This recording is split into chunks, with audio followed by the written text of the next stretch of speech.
Ассаламу алейкум, уважаемые друзья. Альхамдулилля, сегодня у наших прекрасных братьев-нагайцев, которые организовали вот такое глобальное мероприятие. Больше 100 всадников со всего Кавказа и России. Все национальности, альхамдулилля, все есть. Очень благоприятная здесь атмосфера. Братья вчера ночью поставили юрту, наверное, и до этого поставили. Она вроде такая маленькая, столько вчера людей в нее поместилось. Наш брат Мухаммад Хамид сделал небольшое напоминание. Альхамдулилля, все на высоком уровне. Всем спасибо за то, что приехали, посетили наш праздник. Наш девиз: нету нацизма, нету национализма. Мы все мусульмане должны жить в единстве и в дружбе. Такбир! Аллаху акбар!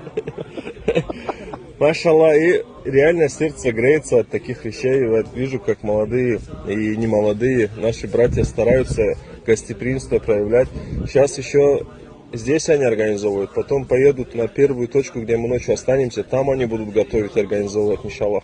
А потом эстафету возьмут наши братья-абазины, и посмотрим, кто из них больше окажет гостеприимство.